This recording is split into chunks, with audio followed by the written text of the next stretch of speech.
Thank you so much. And thank you, Pat Preventure. This campaign would not be the same without you, and we're so glad to have you on our side. I will never forget meeting Pat, and every time we see her, it's one of the highlights of our travels. Got some more highlights to talk about now.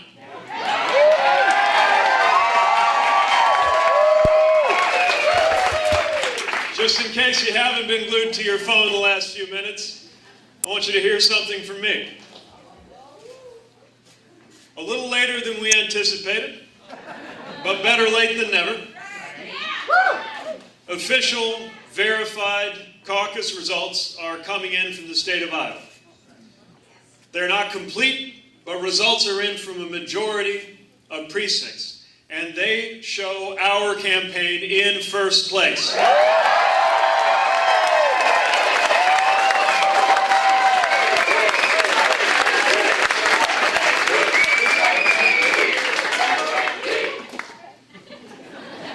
So, we don't know all of the numbers, but we know this much.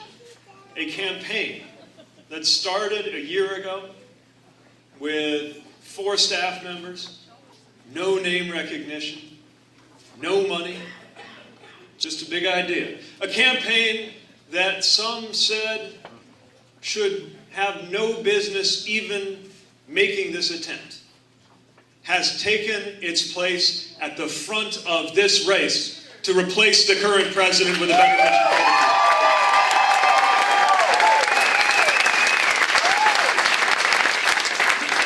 And no matter what happens next, this much is undeniable. That fact represents an astonishing victory for this campaign, this candidacy, and this vision that you all have been a part of. This validates the idea that we can have a message, this same message, connect in urban and rural and suburban communities, that we can reach out to Democrats and to independents and even to some future former Republicans ready to bring change to this country. It validates the idea that we can expand a coalition not only unified around who it is we're against, but around what it is that we're for. And it validates for a kid somewhere in the community wondering if he belongs or she belongs or they belong in their own family. That if you believe in yourself and your country, there's a lot backing up that belief.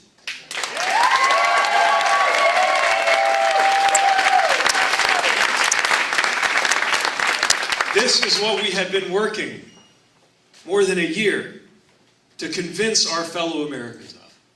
That a new and better vision can bring about a new and better day. And now, we come to New Hampshire, a state that famously thinks for itself. And as we enter this new phase, this week ahead, to convince New Hampshire to support this vision and then go on, I have never been more confident in our campaign, in our team, and in the vision that brought us to this point.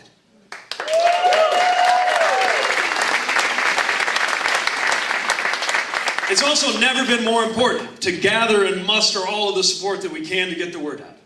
So if you were here as a believer in the message of this campaign, we need your help more than ever. We need you knocking on doors. We need you calling your friends. And if you're watching at home, we need you going to peepforamerica.com to chip in so that we can keep building this organization that's going to carry us into the future. But I also know there are some folks here who are still making up your minds. And I'm here to look you in the eye one more time and ask you for your support and explain why. I am here for the same folks who a year ago when we poked our head into the diners and coffee shops around here were saying things like, okay, how do I say your name again? And then by summer, let me know that I was really getting somewhere by giving me that uniquely New Hampshire compliment of telling me that I was in your top 7. Because, and I admire this, you take so seriously that role, that influence that you have as voters in New Hampshire. But now, here we are in its decision time. And even more than usual, there is so much at stake in the decisions about to be made. There is so much at stake because we cannot go on with a presidency like this. And there is so much at stake because this is one of those years. We just happen to be alive and registered to vote in one of those years that is going to decide not just what the next 4 years are going to feel like, but what the next 4 years or 40 years are going to be like. We're not just seeking to win an election. We are seeking to win an era for the values that we all share.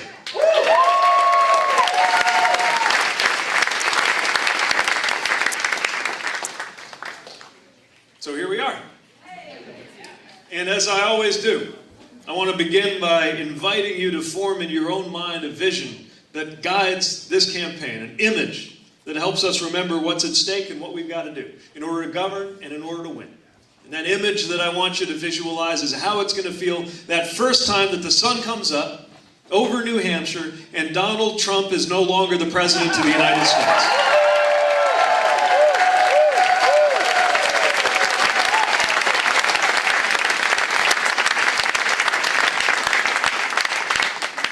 I know so many fellow Democrats who have been working to make that a reality. I have met so many independents who've never felt attached to a particular party, but most certainly don't want to feel attached to this current White House. And even Republicans who are just tired of looking their kids in the eye and trying to explain this presidency to them. Unified on the need to bring about that day. And what a good day it'll be. Are you not ready to put the chaos behind us? Won't it be nice to put the meanness behind us? Won't it be a relief to put the tweets behind us? And yet, I raise the image of that day, not just to talk about what we've got to bring about and what's got to change, but also the work that will begin on that day. To picture what will be needed from our next president in terms of governing. Think about what it'll be like. Think about what our country will be up against on that day. On that day, the economy will be increasingly shaped, as it is now, profoundly changed by technology, by gig economy issues, things that weren't even thought about just a few years or decades ago. Well, meanwhile, when it comes to our climate, we're going to be facing climate challenges that have leapt off of the pages of the science books and into our lives. From coastal communities to river cities like mine in the Midwest, where once-in-a-century floods are becoming an annual event. This is upon us and will require new ways of thinking in order to deal with it quickly. And internationally, too, we will face challenges not thought of just a few years ago. Not just the kind of conventional military issues that I trained on when I was serving, but cybersecurity threats, election security threats, global health security concerns, demanding a new vision and a new approach. All while the next president takes office in a Washington that has been torn apart, even by the standards of Washington, by partisan division and political dysfunction. That's what's ahead. And I'm not telling you that to scare you, because I believe that we as a country are up to that task, but to remind you about how important it will be that the next president be ready to turn the page, to leave the politics of the past in the past, and to have a vision for what comes next. And yet, that look to the future, that is what we will need in order to govern, in order to lead.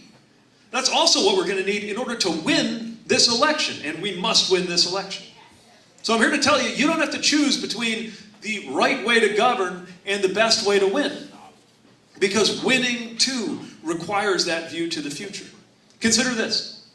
Every time in the last 50 years that my party has captured the White House, every time that we have earned that Oval Office, it has been with a candidate, every time we've won, it's been with a candidate who is focused on the future, new in national politics, offering a different vision, not based in Washington, or hadn't been there for very long, and opening the door to a new generation. That is how we win, because that is what we need in order to govern, especially at a time like this.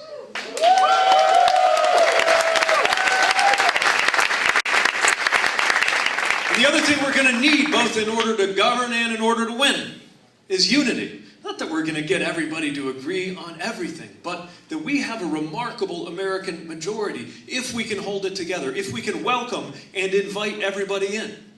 We can't say to people, if you're not with me on 100% of the issues, then you don't belong. We can't tell folks that it's either a revolution or you must be for the status quo. We can build by a politics of addition and multiplication the majority that will lead this country forward.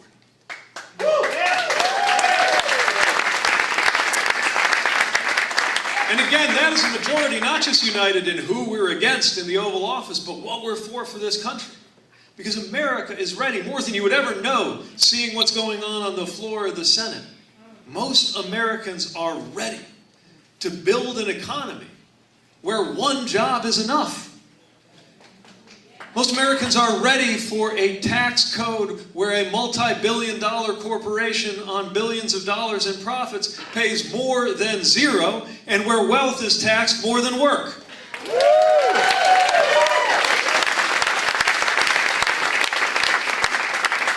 Most Americans from both parties not only want their children to be safe, but know that the Second Amendment is not an excuse to do nothing whatsoever when universal background checks, red flag laws, and other measures would save thousands of American lives from gun violence every single year.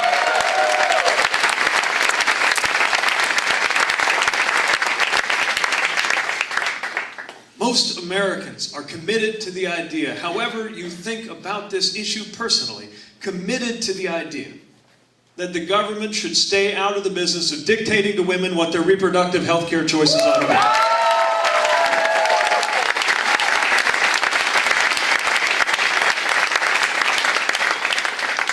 Most Americans recognize that our Constitution belongs to people of every religion and of no religion, and that God does not belong to a political party in the United States of America.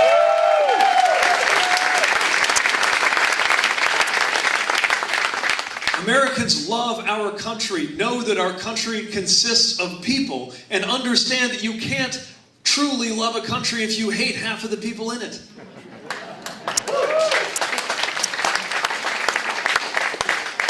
That those who take up arms to defend our country deserve to be defended by a commander-in-chief who will never send them into harm's way if there is an alternative.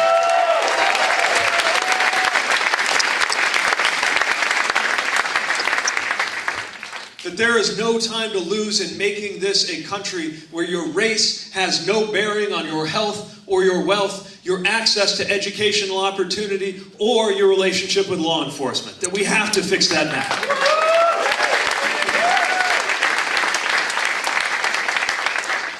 And that our teachers and our families deserve a president and a secretary of education who actually believe in public education.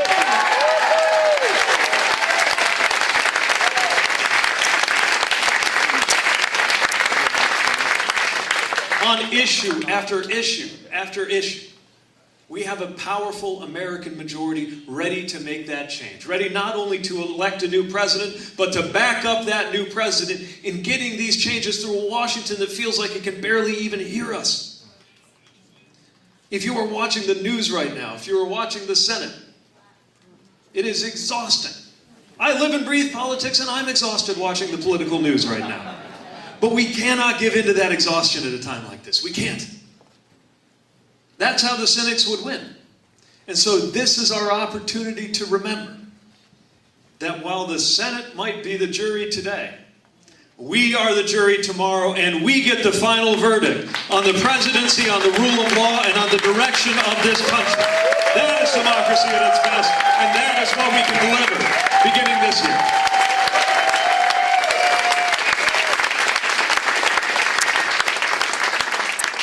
That's what I'm asking you to be part of supporting, because I believe the presidency has the power to lead these changes. Not alone.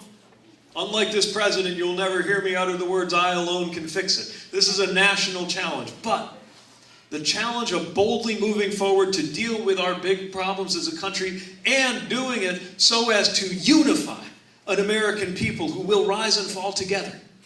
That is the kind of job that the presidency was invented for. In other words, I am asking for your support for this office, not because I decided one day that I would like to occupy it, but because of what this office is for. I believe that the presidency has a purpose. And the purpose of the presidency is not the glorification of the president. It is the empowerment and the unification of the American people at times like these. That is why I'm asking for your vote.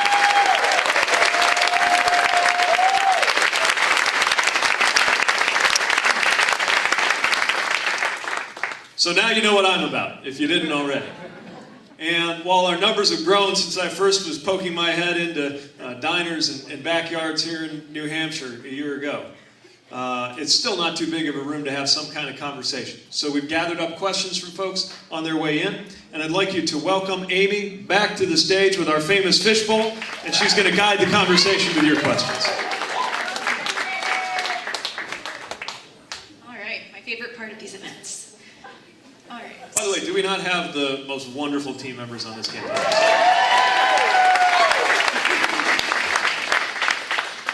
All right, so let's hear from the inquiring minds of Laconia. All right. The first one seems very appropriate. How much sleep did you get last night? Let's just say it was not a night's sleep, it was more along the lines of a nap. Somewhere between 4:30 and 5:30, I'm pretty sure a nap happened. So if my eyes start going in spirals, you'll know why. All right, here's a very direct question. All right. I'm leaning towards Biden. Why should I give you my vote? Ooh, all right. By the way, if it's your question, I'd love to look in your... All right. Oh, fantastic. Wonderful. And your son hasn't convinced you yet? All right, I'll try to close the deal. First of all, let's make very clear that every one of the competitors for this nomination will make a radically better president than the one who's in the office right now, and we've all got to come together around our nominee. Let's make all of that clear. But this is a competition, and we have real and respectful differences, especially in approach. So the thing that keeps coming back, that I keep coming back to, is the need for us to be looking to the future at a time like this, just given the nature of the challenges that we face. But also, if you're just thinking in terms of how to win, the fact that we've got to win. I would invite you to consider what history has taught us about how we win. And if there is ever a moment not to take a risk, it's now. And I would argue that history has shown us that the greatest risk we can take is to fall back on the familiar at a time when we are facing a new and unprecedented challenge, both politically and nationally. That it takes a different approach. And we're getting some proof points of that coming in right now from the results yesterday, of how we can build that coalition that is going to go on to defeat Donald Trump. A focus on the future, a new approach, and the vision that I've laid out that I think we can unite a powerful majority of Americans around, but that has to move past some of the things that have bogged us down over the years. Thanks. All right, so next up we have a question that says, of all the things that freak you out on a daily basis, both big and small, what is one thing that you're most worried about? And the second part is what makes you hopeful about how we can solve that problem. Wow, okay. Well, I'll do two. One of them is the shape of our democracy. And folks in the home state of Granny D don't need that much of a lesson on democracy. This is the issue of how we deal with every other issue. And yet we are falling short of being worthy of the name of a democracy right now. If it remains the case into the future that money can outvote people, that fellow U.S. citizens in Puerto Rico and D.C. lack political representation, that districts can be drawn by politicians effectively picking out their voters rather than the other way around, I don't think we can call ourselves a democracy. I also want to level with you. This opinion may not be popular here, but I believe that in a democracy in the future, it would be appropriate for us to pick out our country's leader by giving it to the person who got the most votes.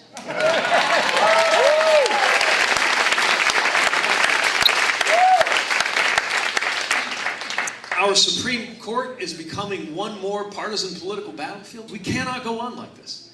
And so I know process isn't sexy. Those questions of how we structure things aren't always sizzling. But it is so important, and it is a question of justice too.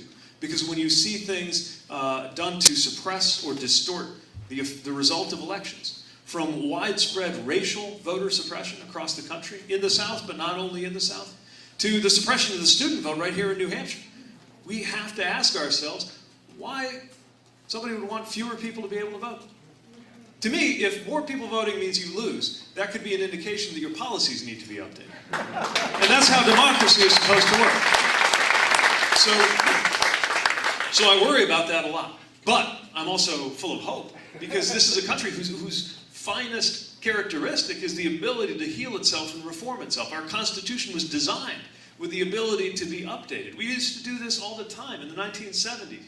Everything from adjusting the voting age to 18 so that if you were old enough to carry a weapon for this country, you were entitled to vote, to even the constitutional fight that didn't make it, the ERA, although I haven't given up on the ERA.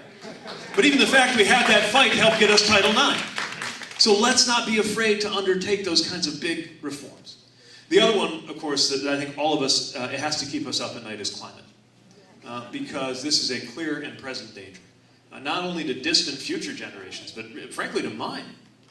And we're seeing it happen right now, all around us, affecting everybody from the areas in California that are facing wildfires to parts of rural New Hampshire that are dependent on an economy where you want to be able to more or less know how much snow is going to come in every year.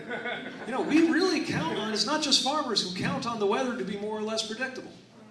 And we are, even folks who aren't so sure they understand or believe in climate science, surely have noticed that there is something happening by way of patterns in our weather. And weather may not be climate, but they sure are related.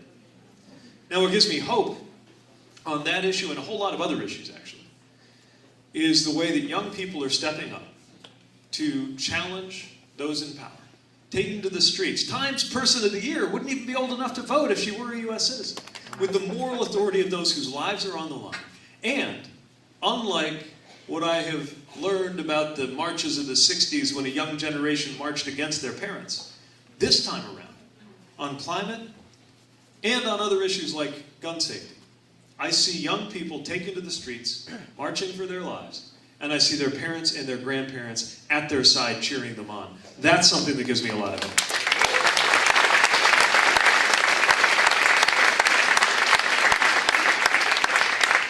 So this next question is actually from one of my volunteers, Bob.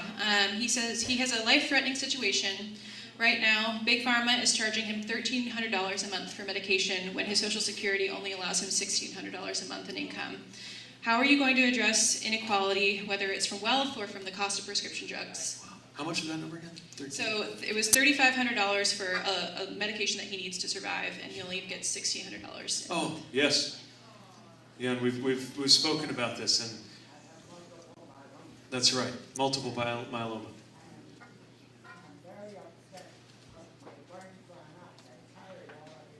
Yeah. Right.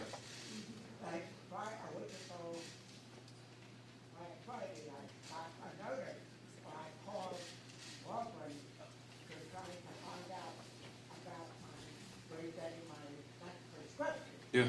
But you got a copay of $1,615.74. Did you hear that? The copay was $1,600. Well, I said, but I only make $1,676.10 a month from Social Security. I can't live on $61 a month. And I know a lot of people like that. Yeah, you're right. And then I said, well, what happens next? Goes up to $3,500 a month. $3,500 a month, out of pocket, for medication you depend on. And this is happening to so many families and so many people we've met. And you're right, this should not happen in the United States of America. There should be no such thing as an unaffordable prescription, just as there should be no such thing as an uninsured American. And yet even people who have insurance are finding that it's completely unaffordable. Is that... Oh, okay, thank you. Thank you. So, here we are, the biggest economy in the world, facing these challenges where people have to choose between groceries. He's asking a very reasonable question. How's anybody supposed to live on $60 a month? Which is what would be left over if you subtracted the out-of-pocket cost that he was presented with from what Social Security has to offer. This is why we need to have an out-of-pocket cap on prescription expenses I'm proposing that depending on income, it never go higher than $250 a month. And here's why it's got to be monthly. Because right now, a lot of the plans, it's yearly. And maybe you've been in this situation where you got to delay a procedure or hold off on a prescription so that it happens during the right month. Makes no sense medically, but you got to do it for financial reasons. Most of us don't experience the economy on a yearly basis. We experience the bills come in every month. And this is why it's got to be a monthly cap. So that's a step we're going to take. Another step we're going to take is when there's price gouging, when a company ups the price of medication.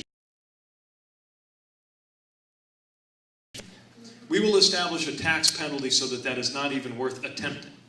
And third, and this is one of those no-brainers that demonstrates that our democracy is out of whack, because most Americans in both parties know that we ought to do this. The time has come to allow Medicare to negotiate pharmaceutical prices with the companies that produce these drugs. Good seeing you. All right, so we have our last question of the evening, and they ask, please tell us about how you're going to handle Donald Trump on the debate stage. What a great note to end on. Is that yours? So, I'm looking forward to the idea of a president who's talked a big game about caring for the forgotten men and women, but turned his back on regular people when it came to his actual policies. I'd like for him to have to stand next to somebody who's not a millionaire, actually lives in a middle-class neighborhood in a city in the so-called Rust Belt in the middle of the American Midwest, to talk about what my neighbors are facing. I'm looking forward to him having cloaked his party in the language of religion. This guy.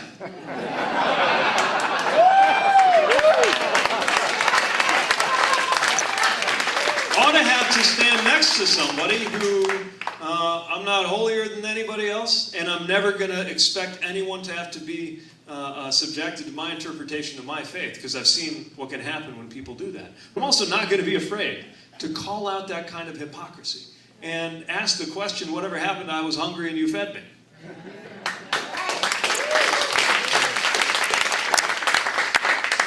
And if he gets to the chest thumping and the tough talk, he will be standing next to a veteran who's seen worse forms of incoming than a tweet full of typos. And we're going to have that.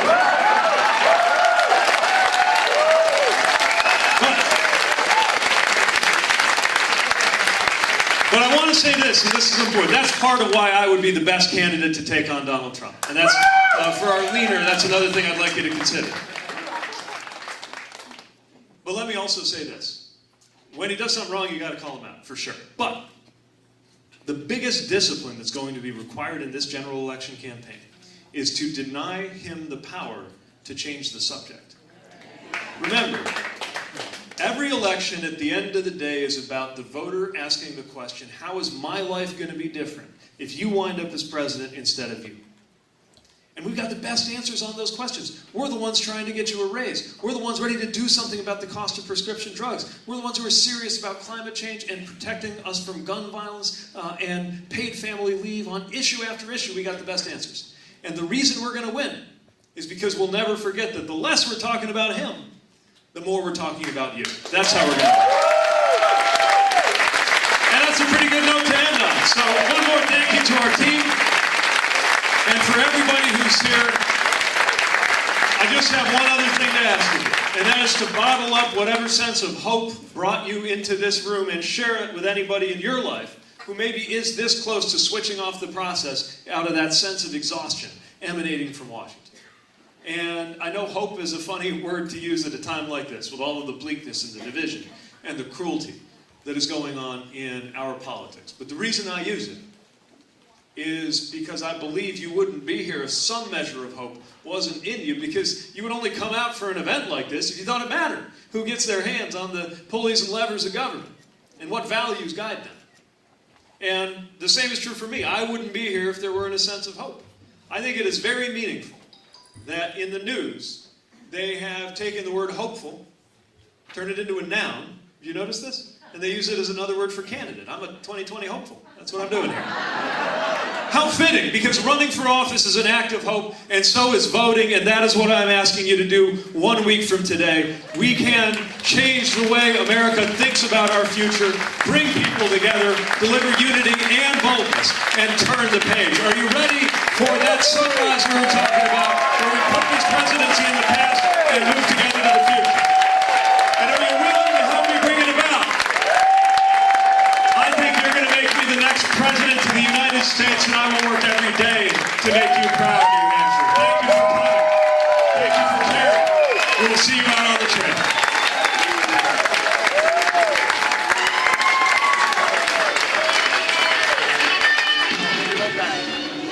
You gotta pop in there for 1 second. We'll be right back. We'll be back. Yeah.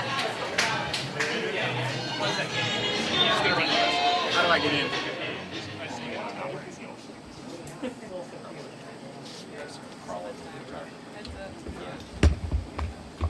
Good afternoon.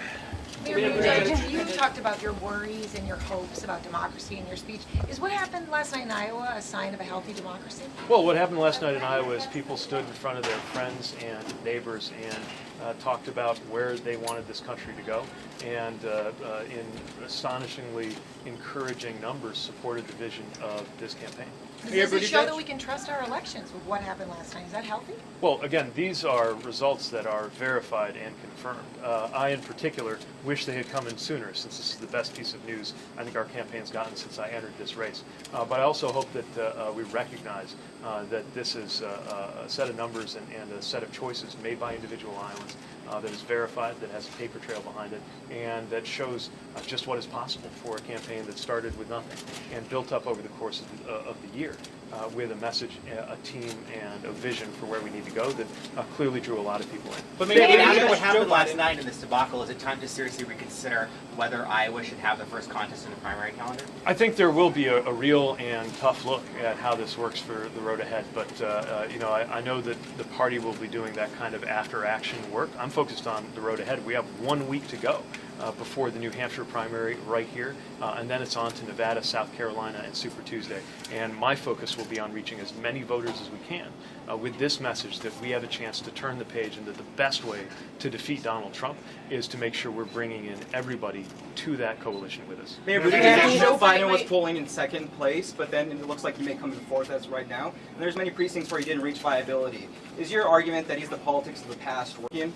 Well, I'm mostly focused on our vision that I am the best candidate both to govern as president and to defeat Donald Trump. And we've been able to demonstrate that yesterday, and I believe we'll demonstrate that here in New Hampshire, too. Mary, you bank so much on Iowa. Are you at all concerned about sort of the slow roll of these results, that it's going to impact that momentum you were looking for? We certainly wish that we would have been able to have those results in yesterday, but we also know, as I connect with voters here on the ground and as our campaign is absolutely electrified by this fantastic news, that it is going to help propel us into a great position to compete here in New Hampshire and beyond. Can you make New Hampshire more important? Last night, you just said on stage that these numbers coming out of Iowa validate for a kid wondering if they belong in a community. You got very emotional talking about that.